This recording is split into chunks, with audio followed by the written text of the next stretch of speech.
Assalamualaikum warahmatullahi wabarakatuh. Yang terhormat Ibu Resya Fakhrunisa, MPD, selaku dosen pengampu mata kuliah Manajemen Perkantoran. Saya Lilis Lianti, NIM saya 014 2S1A 02008, kelas 3A Prodi Administrasi Pendidikan. Di video kali ini, saya akan menjelaskan tentang organisasi kantor dan komunikasi kantor. Organisasi itu sendiri adalah suatu perkumpulan atau wadah bagi sekelompok orang yang bekerja sama dengan terstruktur untuk mencapai tujuan tertentu. Sedangkan kantor adalah sebutan untuk tempat yang digunakan untuk perniagaan atau perusahaan yang dijalankan secara rutin. Jadi, organisasi kantor adalah suatu konektivitas dan kumpulan orang-orang yang ada di suatu lingkungan perkantoran, di mana aktivitas yang dilakukannya didesain secara sadar, terkoordinasi, serta diatur oleh para anggotanya dalam rangka mencapai tujuan bersama.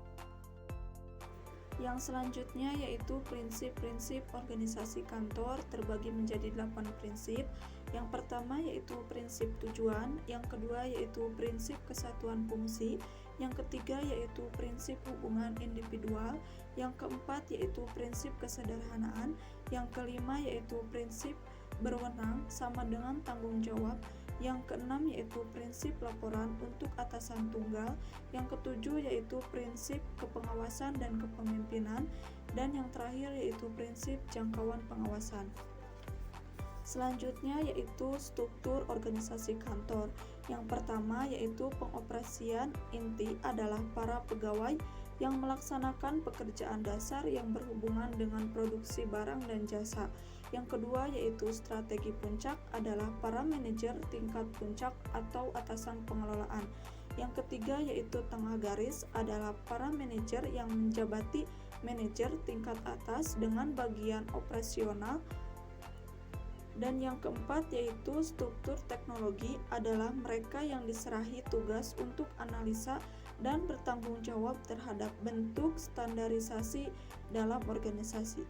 Yang terakhir yaitu mendukung staf adalah orang-orang yang memberi jasa pendukung tidak langsung terhadap organisasi. Yang selanjutnya yaitu konsep komunikasi kantor. Komunikasi adalah suatu proses ketika seseorang atau beberapa orang, kelompok, organisasi, dan masyarakat menciptakan dan menggunakan informasi agar terhubung dengan lingkungan dan orang lain. Komunikasi kantor juga dapat diartikan sebagai proses penyampaian berita atau informasi dari satu pihak berwenang ke pihak lainnya yang terjadi dalam suatu kantor atau perusahaan. Semakin efektif komunikasi kantor, suasana kerja kantor juga akan semakin baik. Yang selanjutnya yaitu bentuk komunikasi terbagi menjadi 4. Yang pertama yaitu komunikasi formal, kedua komunikasi informal, ketiga komunikasi internal, dan yang keempat komunikasi eksternal. Yang selanjutnya yaitu unsur-unsur komunikasi. Yang pertama yaitu pengirim atau orang yang menyampaikan informasi. Yang kedua yaitu ide atau pokok pembahasan komunikasi. Yang ketiga yaitu encoding atau penyampaian yang memerlukan pengkodean.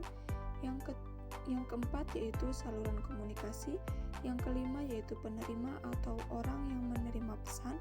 Yang keenam yaitu decoding. Yang ketujuh yaitu umpan balik atau proses memastikan penerima pesan memahami apa yang dimaksud oleh pengirim. Terima kasih atas perhatiannya. Wassalamualaikum warahmatullahi wabarakatuh.